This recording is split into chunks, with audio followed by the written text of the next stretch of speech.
Buenos días, muy buenos días. Espero que todos estemos sanos y sigamos cuidándonos en esta cuarentena. Em, Vamos a seguir con este ciclo que lo partimos recién el viernes pasado. Le llamamos Ingeniería del Alma, em, porque vamos a intentar ser lo más riguroso posible para estudiar lo que opina la visión judía respecto a nuestra alma y cómo desarrollarla y cómo cultivarla mejor. Eh, y para eso, ya el viernes empezamos, les presenté una primera fuente de la que vamos a estudiar algunas ideas, que es un libro muy conocido, eh, que se llama Michtav Mieliau, o En búsqueda de la verdad en español, del Rav Eliyahu Dessler.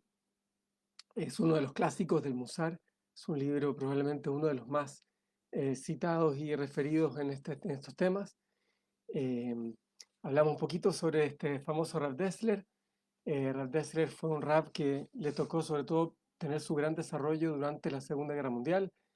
Eh, por lo tanto, él, eh, cuando habla del desarrollo humano y qué es lo importante en la vida y etcétera, etcétera, le está hablando en un contexto histórico bastante particular, bastante duro.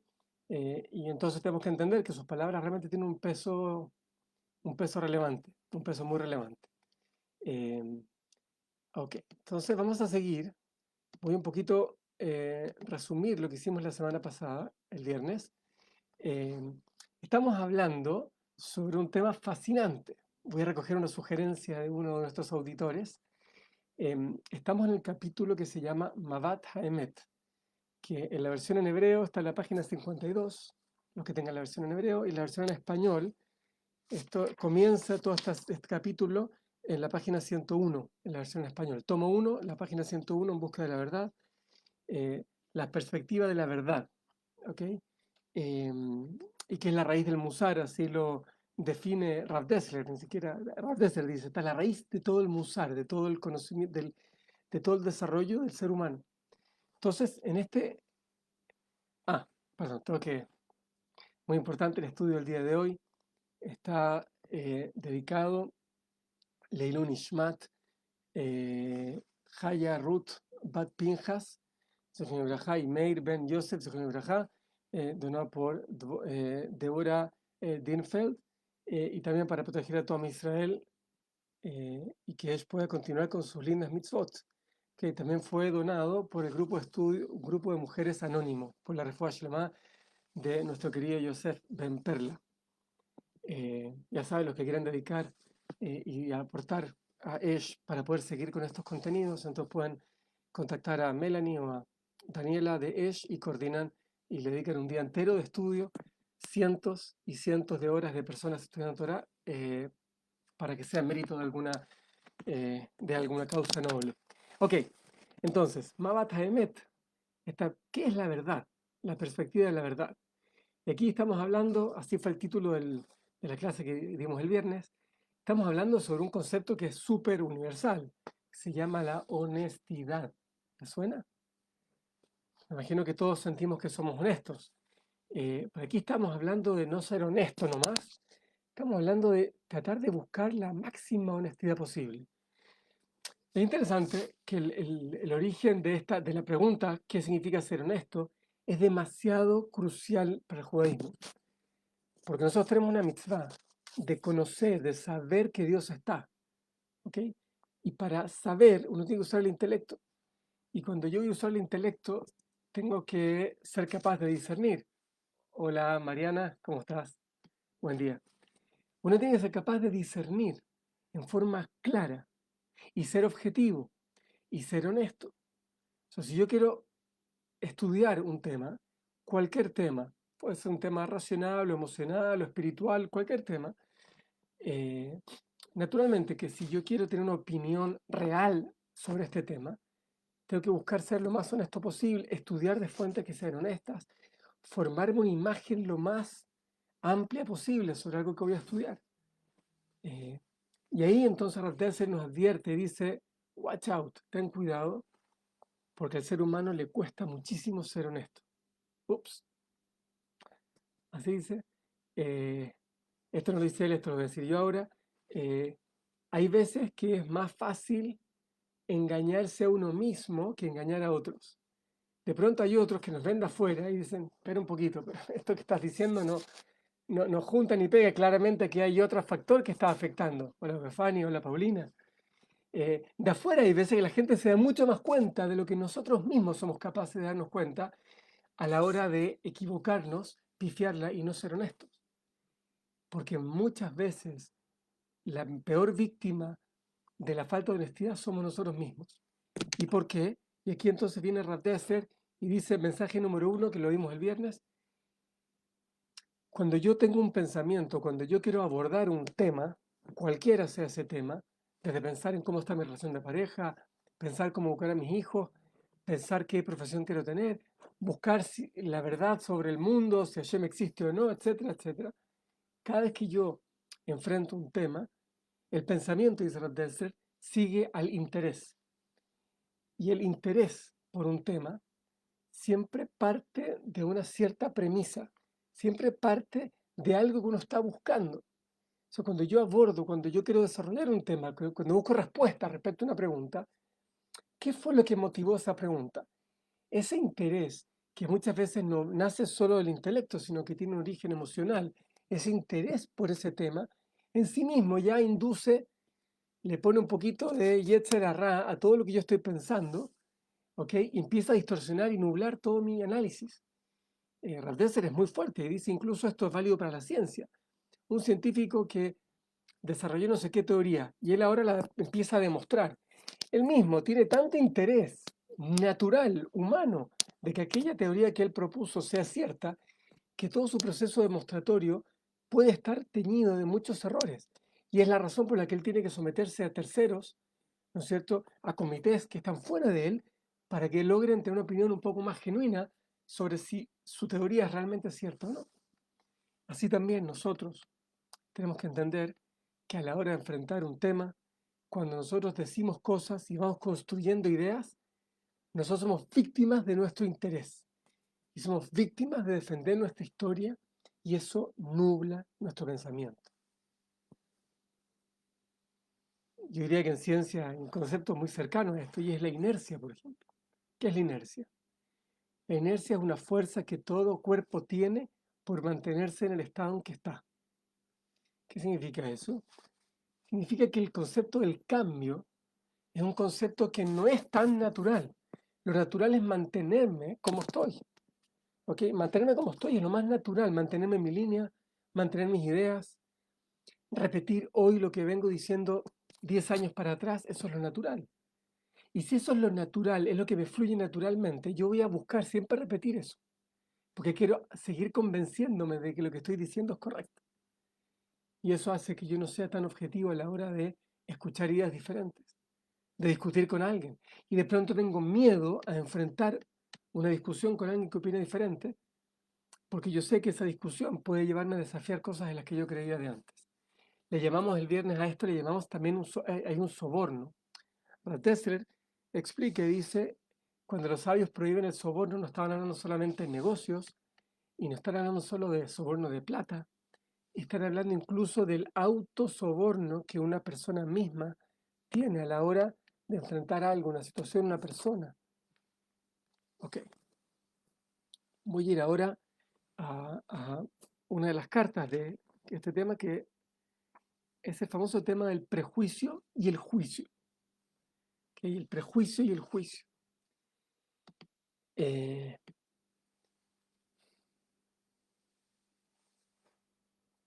es un prejuicio? A ver, la audiencia, si alguien quiere hacer un comentario por el chat, ¿qué es un prejuicio? O más fácil, ¿qué es un juicio? Un juicio, uno puede decir, es una opinión que yo me hago fundada respecto a un tema. Eso es un juicio. Obviamente, un juicio en la corte es cuando hay un juez, alguien que resuelve un cierto tema a favor de una u otra parte. Eso es un juez que está haciendo un juicio, pero un juicio en su acepción más general es cuando yo me formo una opinión basado en mi análisis. Eso es un juicio. que es un prejuicio entonces. Ahí Bobefani dice, es una idea prefija. Un prejuicio es una conclusión que yo me formo previo a hacer un análisis. ¿Okay? Es un prejuicio, es una conclusión que yo tengo respecto a algo, pero que yo llegué a esa conclusión antes de hacer realmente el análisis. Suena ridículo, porque ¿cómo voy a concluir cosas si todavía ni siquiera las estudié bien? Bueno, ese es todo el punto. El prejuicio es nuestro veredicto intuitivo, es nuestra verdad intuitiva que yo resuelvo respecto a un tema. Eso es un prejuicio. Y los prejuicios en el judaísmo son graves. Ahora, no son solo graves los prejuicios, aquí tenemos que entender algo. Los juicios para el judaísmo tampoco son muy lindos. Ups, querido Jaime de Mayo, tanto tiempo que no te escuchaba, que no te leía. Ok, muy bien, estamos de acuerdo. Los prejuicios es un juicio intuitivo anticipado, muy bien. Pero miren esto. ¿Qué opina el judaísmo de un juicio? Voy a volver al prejuicio, no es que se me olvidó, pero hablamos del juicio ahora. El prejuicio es llegar a conclusiones antes de mi análisis. ¿Qué es un juicio entonces? El juicio es concluir después de mi análisis. Oh, ya fue meón. Pero nosotros podemos ver en Pirkei Avot, en el primer capítulo de Pirkei Avot, hay un par de Mishnayot que advierten muy fuerte en contra de hacer juicios. Hablan sobre la necesidad de que un juez sea objetivo, pero hablan también sobre una persona que debiese no juzgar. No juzgar. ¿Por qué, por qué existe esta recomendación de no juzgar? Y la recomendación de no juzgar tiene un origen, de nuevo estamos hablando de la honestidad, de la búsqueda de la verdad. Esta advertencia a no juzgar tiene su origen en la dificultad que tenemos nosotros como seres humanos de poder juzgar bien. Y como es difícil juzgar bien, como es difícil para nosotros tener realmente toda la información, por cuanto es difícil para nosotros ser objetivos, es difícil para nosotros ver toda la situación en todos los ángulos posibles, verlas según toda la perspectiva, según todas las opiniones. Es tan difícil hacer eso, porque por un tema de tiempo, por un tema emocional, es tan difícil hacerlo, que finalmente cuando yo termino mi proceso de análisis y yo llego a mi juicio, los sabios nos dicen, ojo que tu juicio también al final tiene una dosis grande de prejuicio. Espera, pero yo ya hice todo el análisis, hice la pega, hice lo que hay que hacer. Sí, pero lo hiciste igual usando todas las herramientas que tú responsablemente podías usar. Está bien, pero tienes que guardar esa dosis de humildad para aceptar que ese juicio al que llegaste igual no es la verdad. Hablemos de verdad, está el emet, el concepto divino, ¿no es cierto? Yo lo he dicho en otras clases. Emet, la verdad, es la opinión que Hashem tiene respecto a un tema, es la mirada que este ser infinito que está ahí arriba tiene. Ese es el emet. Y yo, como un simple mortal, a lo más me acerco a eso. Entonces, mis juicios también tienen una carga importante de prejuicio. No son juicios, siguen siendo prejuicios. Son prejuicios más nobles quizás, son prejuicios un poquito más desarrollados que un prejuicio tan intuitivo, anticipado, tan burdo, obvio.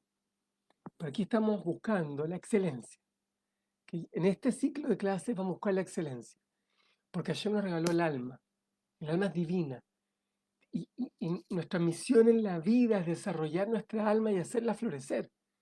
Entonces no me puedo contentar así nomás con la definición, más o menos, la definición. No, estamos buscando. Y cuando yo quiero buscar esa excelencia, tengo que entender que mis juicios son un poquito prejuicios. Ahora, a pesar de eso, la Torah nos obliga y las situaciones nos obligan a juzgar. A veces llegan mis hijos que están discutiendo sobre algo, o yo tengo que tomar alguna decisión sobre cosas muy simples como pago mis impuestos o no, digo la verdad o miento, oculto información o no la oculto, me voy hacia la derecha y me voy hacia la izquierda. ¿Yo soy un creyente en Dios o no creo en Dios? Cualquiera de esas frases, cualquiera de esas conclusiones a las que yo llego, son juicios. Son juicios. Ojo, ya sea aquella persona que dice yo creo en Dios, eso es un juicio. Yo estoy diciendo yo creo en Dios. Y para mí Dios existe. Yo creo en Dios. Y yo digo, yo defiendo que Dios existe. Es un juicio. Así también el que dice que Dios no existe, eso es un juicio también. Yo estoy afirmando, Dios no existe. ¿Y en base a qué dices eso? ¿En base a qué tú resuelves ocultar una información? A mí me parece que esta información no es bueno que todo el mundo la sepa. ¿Quién dijo? Quizás sí es bueno. ¿Qué es más honesto, que todo el mundo lo sepa o proteger al mundo? ¿Qué es lo correcto acá? ¿Se fijan? Todo eso son juicios. Son juicios que yo hago todo el tiempo. Yo juzgo respecto a una situación, ¿qué es lo que tengo que hacer? Yo estoy todo el tiempo juzgando. Incluso existen instancias formales, un beitín, un juzgado. Hay situaciones en las que incluso hay terceros que están obligados a juzgar. Entonces ahí dice Pirkei Avot, dice algo muy lindo, dice, cuando vengan dos personas a enfrentarse a ti en un juicio, tú tienes que partir de la base de que ambos son culpables. Ambos están equivocados. Parte con esa premisa que los dos están mintiéndote, tú como juez, para ser lo más exhaustivo posible a la hora de interrogarlos y averiguar cuál es la verdad. Sé crítico con ambos, no seas solo crítico con uno. No partas de la idea de que hay uno que tiene la razón y el otro no, porque vas a ser mucho más light a la hora de interrogar a uno que al otro. No, parte de la base de que los dos están equivocados. Pero después cuando se van los litigantes y tú ya metiste un veredicto, tú dijiste, fulano es el que tiene razón. Cuando ellos se van, dice Pirkei Avot, tú tienes que asumir que los dos son inocentes. Parece esquizofrénico. Yo primero pienso que los dos son culpables y después tengo que pensar que los dos son inocentes. Y ojo, que es interesante, el Pirkei Avot al principio se entiende muy bien, pensar que ambos son culpables, es presumir la culpabilidad para ser muy ácido y muy estricto en mi análisis. Está muy bien. Pero una vez que terminé de interrogarlos y tengo toda la evidencia encima de la mesa, y yo metí un veredicto, y yo incluso sancioné algo, Pirkei Avot dice, asume que los dos son inocentes. ¿Por qué? Porque tu juicio, con todo lo que hiciste bien y con todo lo que fuiste prolijo y seguiste la halajá y seguiste todo lo que hay que hacer, tú sigues siendo un ser humano. Y Hashem, si bien en ese momento a ti te dio la facultad y la responsabilidad de juzgar, Hashem quiere que tú tengas la humildad de aceptar que aquello que tú resolviste sigue siendo un prejuicio. Esa no es la verdad. No te creas que tú despejaste la verdad. Tú despejaste lo que a ti te parece que es la verdad. Todos somos jueces, dice Rav Dessler. Todos tenemos que permanentemente juzgar. No podemos evitarlo. No podemos evitar tener opiniones de las cosas. De hecho, no hay nada más desagradable que cuando le pregunto algo a una persona y le digo, ¿y qué te parece esto? No, me parece bien. ¿Y esto otro? No, también puede ser. ¿Y esto otro? No, también puede ser. Es como el chiste, que la persona que dice, no, mira, no es ni blanco ni negro, sino todo lo contrario. Pero un poco, seamos serios.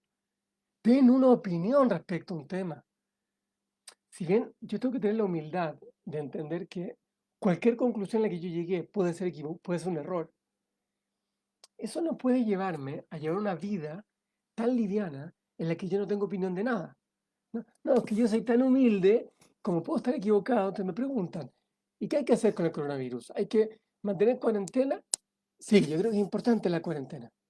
Pero escucha, hay gente que dice que la cuarentena genera otros problemas. Sí, tienes razón, genera otros problemas, así que mejor no la cuarentena. No, porque si no hacemos cuarentena, entonces nos vamos a enfermar todos. Sí, nos podemos enfermar todos. Entonces, pero si no, ¿conocen gente así? Está repleto de gente así, que como no quiere juzgar, como no quiere jugársela por una opinión, entonces está todo el tiempo dando vuelta en círculos, en círculos. Y dice como este famoso filósofo, solo sé que nada sé. Como no sé nada, como no puedo ser objetivo, entonces no sé nada. Y no soy nadie. Y no tengo opinión. Y todo puede ser verdad. Y todo puede ser mentira. Y todos pueden estar en lo correcto. Y todos pueden estar equivocados. Eso es lo que quiere el judaísmo de nosotros. ¿Eso es lo que el judaísmo quiere de nosotros? Evidentemente que no. Nosotros tenemos que tener nuestra opinión y la tenemos que defender, pero defenderla con argumentos.